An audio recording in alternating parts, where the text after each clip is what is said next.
Olá, meu irmão, e minha irmã. Mais uma vez, preparamos para você o nosso programa Voz da Igreja. Fique conosco para partilharmos mais uma vez as coisas boas da nossa fé. Bebendo da fonte, vamos visitar um texto de São Marcos, onde Jesus nos ensina que é Deus quem faz toda boa obra. E seria uma blasfêmia atribuir uma boa obra ao espírito do mal. Deus é quem é o autor de todo o bem, e só Deus. O diabo nos engana, e é exatamente aí que nós temos que ter discernimento. No coração deste tempo, quero convidar você a viver um dia de oração pelo clero, um dia de oração pela santificação do clero, como se faz todos os anos na solenidade do coração de Jesus. Uma igreja em caminho. Vamos então conhecer a festa, a atividade que nós temos de importante nessa semana para juntos com a igreja vivermos mais uma vez com alegria o mistério de Cristo celebrado na Eucaristia. Fique conosco. A voz da igreja foi preparada para partilhar com você a nossa bela e fecunda Igreja Católica e as suas ações aqui entre nós.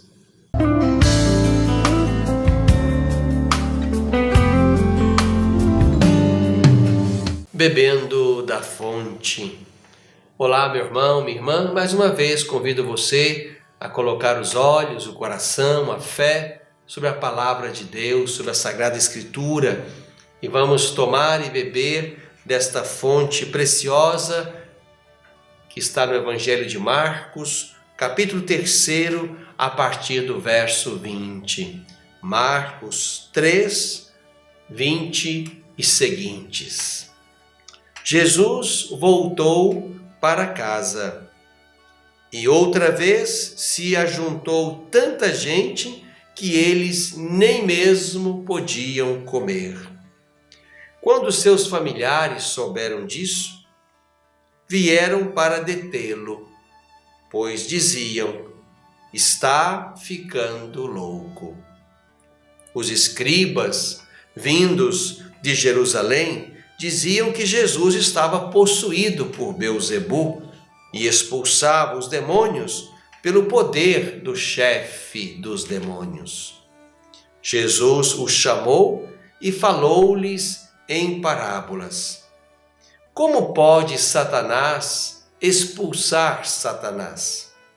Se um reino se divide internamente, ele não consegue manter-se. Se uma família se divide internamente, ela não consegue manter-se. Assim também, se Satanás se levanta contra si mesmo e se divide, ele não consegue manter-se, mas se acaba. Além disso, ninguém pode entrar na casa de um homem forte para saquear seus bens sem antes amarrá-lo. Só depois poderá saquear a sua casa. Em verdade vos digo, tudo será perdoado às pessoas, tanto os pecados como as blasfêmias que tiverem proferido. Aquele, porém, que blasfemar contra o Espírito Santo nunca será perdoado. Será réu de um pecado eterno. Isso porque diziam: ele tem um espírito imundo. Meu irmão, minha irmã, mais uma vez, a palavra de Jesus ilumina a nossa fé, ilumina a compreensão de todas as coisas, de todos os mistérios, também do mistério do mal. Esse pequeno texto de São Marcos nos ajuda a entender muitas coisas. Primeiro, sobre a prática de Jesus, como que aquela prática de falar com autoridade, de curar os doentes, perdoar os pecadores, purificar os possuídos, como é que esta prática de fato incomodava, como é que ela era incompreendida. chegavam a pensar que Jesus estivesse ficando louco pela capacidade e pelo modo com que fazia todas as coisas. O texto mostra um Jesus incansável, que não tinha tempo nem para comer. Aqui o que está em debate nesse momento é exatamente a ação de Jesus de expulsar o demônio, os exorcismos realizados por Jesus. E aqui a acusação é exatamente esta, de que Jesus faz isso porque tem um pacto, porque tem uma aliança com o chefe dos demônios. Então acusavam Jesus de pertença ao mistério do mal, de agir com o poder do mal para expulsar o mal. A palavra de Jesus, ela tem beleza e tem uma lógica irrefutável. Se Satanás está dividido contra si mesmo, como é que ele pode se manter? Como qualquer outra coisa, a família, por exemplo, Jesus vai usar também esta imagem. A divisão não constrói, ao contrário, a divisão fragiliza, a divisão destrói, a divisão enfraquece a ponto de se perder o poder de intervenção. Jesus quer fazer com que eles entendam que a fonte de poder que o leva a fazer o bem, a expulsar o demônio, não é uma fonte negativa, não é uma fonte diabólica. Ao contrário, ele vai dizer em outro lugar, se de fato ele faz isto pelo poder de Deus, então o reino de Deus está acontecendo. E acontecendo porque quem preside aquela ação, quem preside aquele exorcismo, quem preside aquela cura, quem preside aquela purificação do coração é Deus, e não o opositor de Deus ou opositor da humanidade. É por isso que Jesus vai terminar o texto chamando a atenção para alguma coisa que deve de fato nos incomodar, que todo pecado e toda blasfêmia terão perdão. Só não será perdoado aquele que blasfemar contra o Espírito Santo. E aqui Jesus faz questão de exatamente explicar o que seja isto. Se eles atribuíam ao Espírito Santo aquela ação boa, se eles tivessem de fato percebido isto, teriam concluído de maneira correta. Mas quando eles concluem que é por um espírito impuro que Jesus faz uma coisa boa, então estão atribuindo a Deus alguma coisa que de fato é dele, mas que estão enxergando como uma ação ou uma intervenção do mal. Aqui há, portanto, uma mudança de compreensão. Aquilo que seria obra de Deus está sendo vista como obra do demônio, como obra de Satanás. Então se atribui ao demônio uma obra boa, se atribui a Satanás uma obra do Espírito de Deus. É essa blasfêmia que não tem perdão, isto é, eu não reconhecer que quem age em mim para fazer algo bom é Deus. E quem também, em contrapartida, age no mundo, age em mim para presidir qualquer coisa, qualquer ação, qualquer realidade má, isso certamente não vem de Deus e tem, portanto, uma interferência que, em alguma medida, tem também a intervenção do maligno, a intervenção de Satanás. Aqui está, digamos, a contradição que Jesus enxerga ali. Algo bom atribuído a Satanás. O não reconhecimento da intervenção milagrosa, poderosa do Espírito de Deus em favor de um bem. Portanto, é verdade que Deus não pode fazer o mal, como é também verdade que o demônio não pode fazer um bem. Aqui se trata de reconhecer que todo o bem que se estabelece sobre nós, que toda a situação que de fato significa uma ruptura com o mal, com o negativo, com aquilo que estraga, humilha, destrói nossa vida, toda intervenção que quer nos eliminar destas situações são intervenções divinas. E ao contrário, tudo que nos favorece para que estejamos aí, neste lugar ruim, negativo, humilhante, esta é a ação do mal sobre nós, em alguma medida. É verdade que não podemos também tão facilmente dizer que em toda ação má de uma pessoa ou de outra está ali uma presença poderosa do mal ou do demônio. Não se pode descartar que haja sim alguma situação em que haja tanta vulnerabilidade humana que naquele corpo se hospede o mal, se hospede o demônio. Mas é também verdade que o demônio pode, de maneira indireta, favorecer, estimular, nos enganar para que de fato vejamos um bem onde há um mal. Onde de fato possamos sentir que há algo em nós que nos humilha, que nos estraga, que nos adoece, que nos puxa para baixo, e que isto é uma maneira sorrateira de perceber que estamos também imersos no mistério do mal.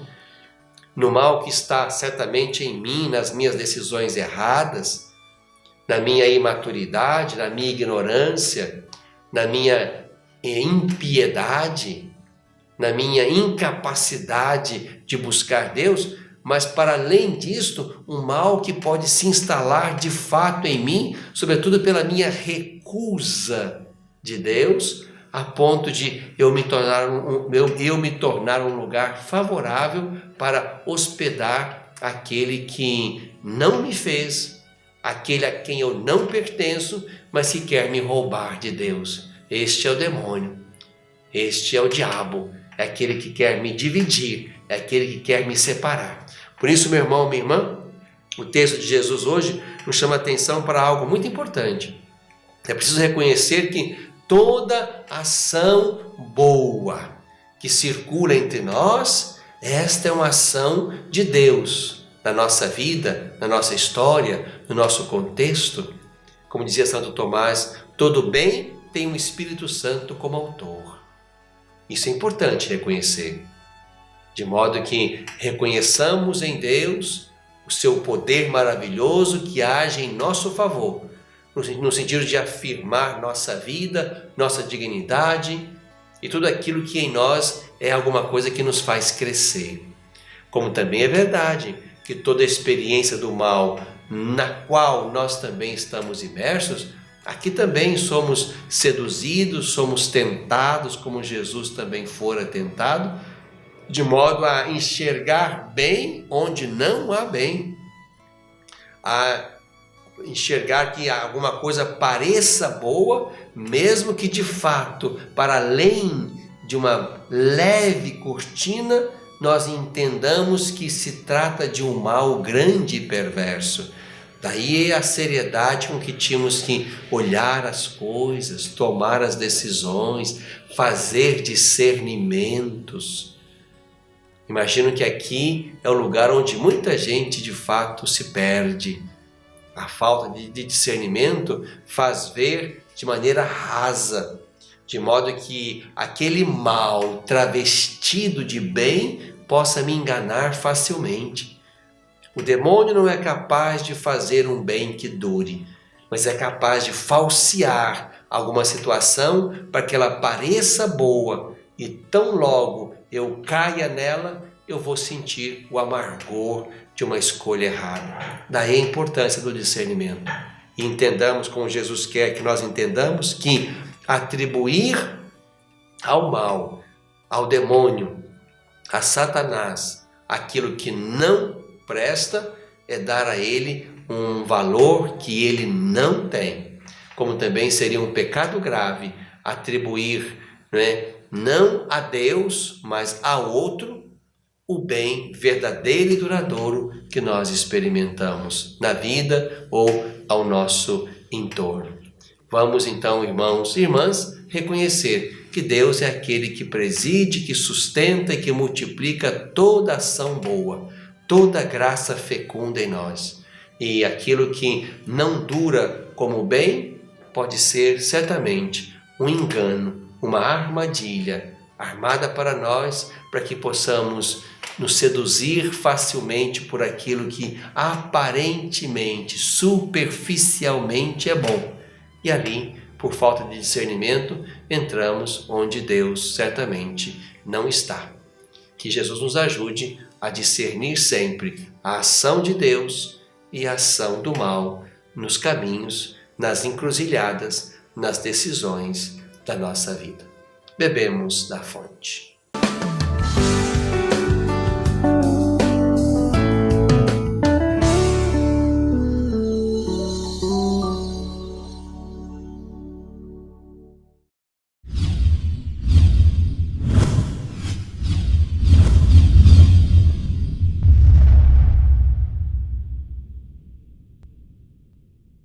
No número 132 da catequese do Papa João Paulo II sobre a teologia do corpo, ele diz assim: a encíclica Humana Vitae proclama que é inseparável a conexão entre a verdade e o amor.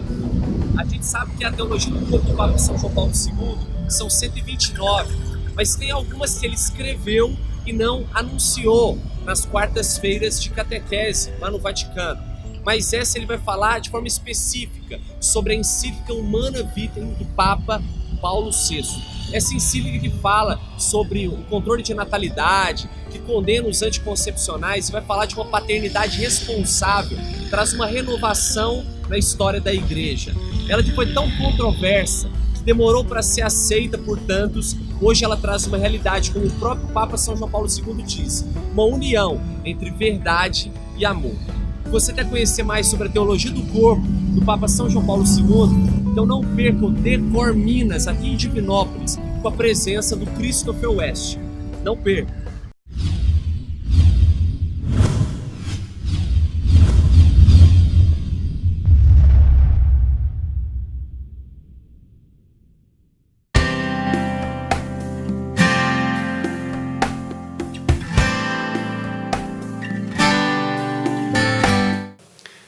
No coração deste tempo.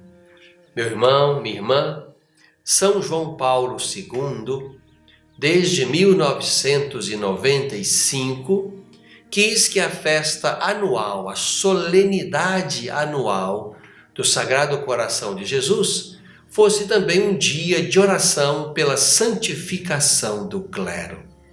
Estamos vivendo nessa semana a solenidade anual do Sagrado Coração de Jesus.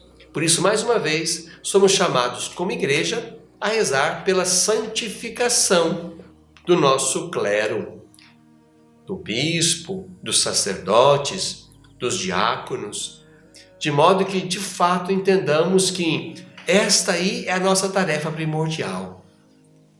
Quando nós rezamos pela santificação do clero, o que pedimos é isto, que o coração, que o nosso coração, que o coração dos nossos sacerdotes, dos nossos bispos, sejam corações cada vez mais identificados ao de Cristo.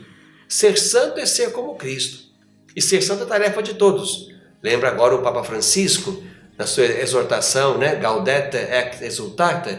Então somos chamados exatamente a isto, a um caminho, a um percurso de santidade.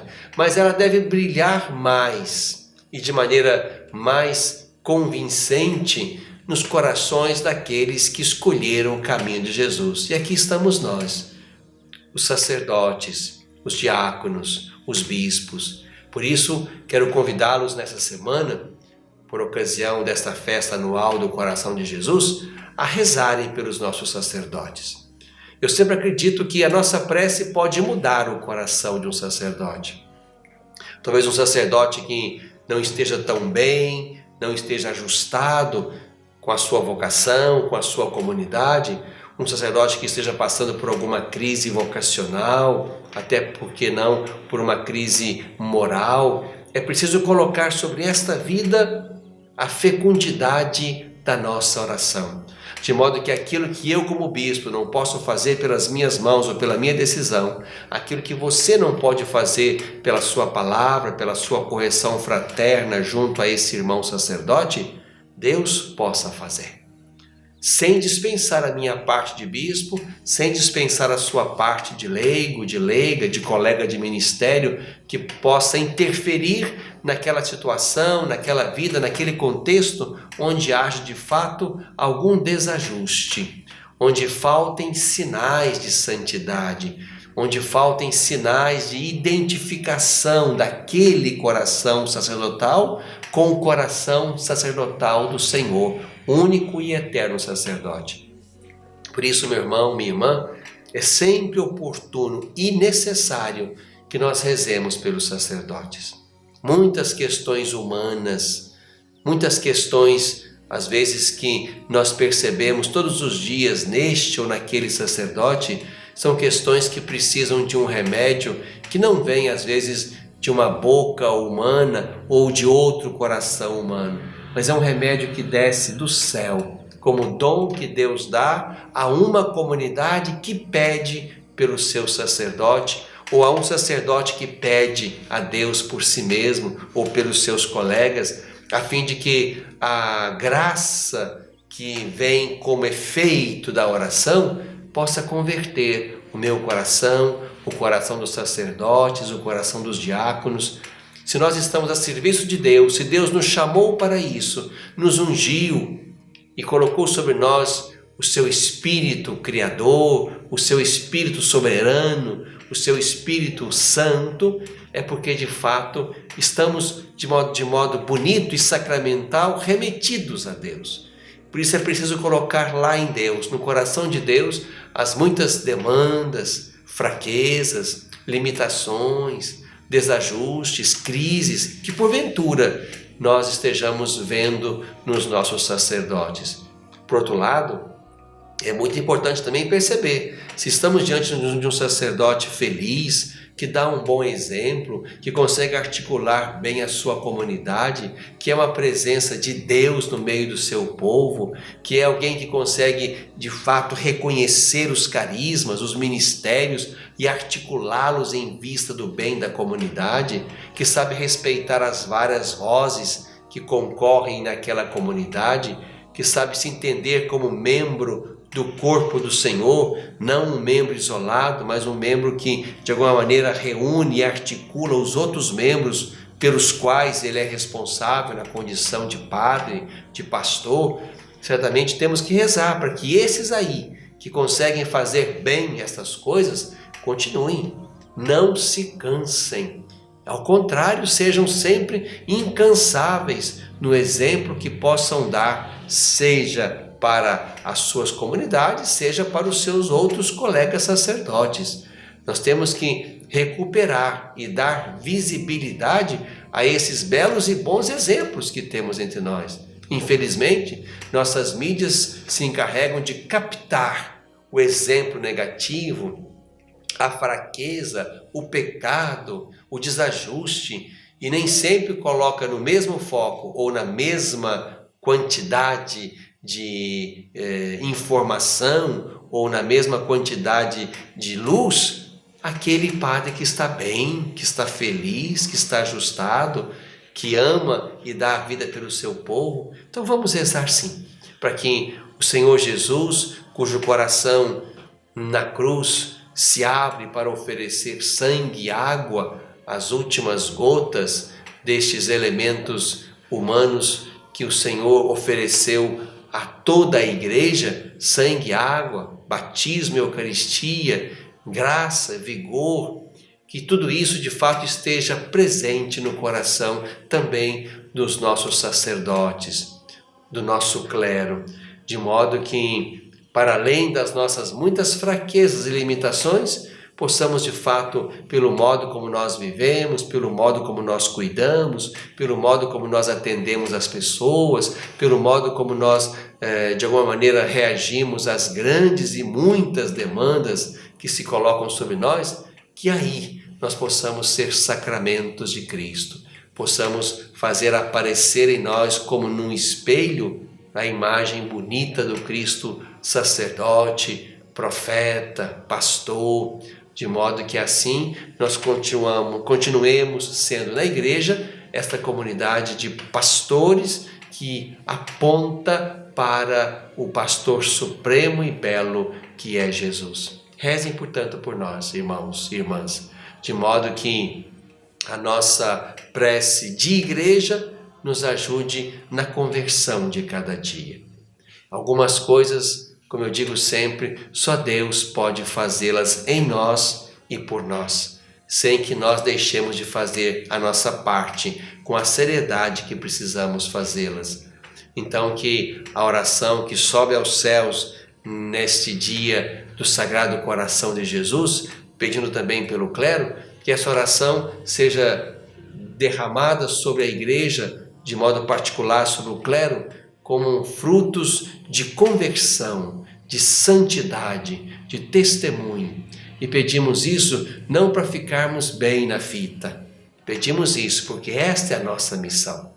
Rezemos como igreja pelos pastores, que nós os pastores rezemos sempre pelo nosso rebanho, de modo que essa comunhão de preces, essa comunhão espiritual circulante entre nós possa fecundar a vida, a fé, a vocação de cada um no corpo da igreja, no coração deste tempo.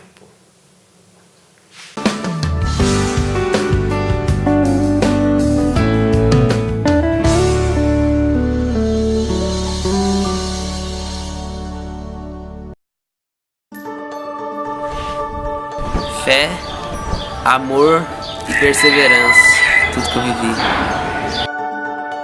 E a gente via que assim, que só o grupo não supria aquilo que era o trabalho que a gente fazia, que tinha que ter algo mais, né? O dia que o Eduardo falou da missão e falou que a metodologia deles é gerar vida, aí eu pensei, não, aqui tá funcionando direitinho. E pra pessoa ajudar, né, tem que ter amor, né, e humildade. A partir do momento que eu percebo que eu sou limitado, que eu não dou conta, e que não existe ninguém que consegue nada sozinho, né? Pode conseguir várias coisas, mas tudo ninguém consegue sozinho. Eu percebo que eu preciso ajudar. Eu acho que a vontade de ajudar nasce dessa essência que tem que estar no coração das pessoas. Assim, né? Eu não consigo, então eu tenho que partilhar, eu tenho que ajudar, eu tenho que fazer pelo outro, porque eu também vou precisar que faça pelo outro.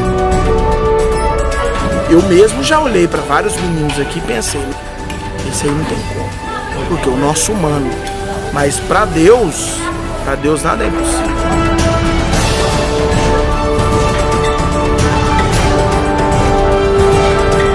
Eles precisam de carinho, amor e alguém que cuide deles, mais nada. A criança e o idoso, ela sensibiliza. O adolescente ou o dependente químico, já existe aquela rejeição. Porque o que a gente dá é muito pouco, a gente recebe muito mais deles do que a gente dá. Você sente falta de alguma coisa a mais na sua vida. Ajudar faz bem, faz muito bem pra gente.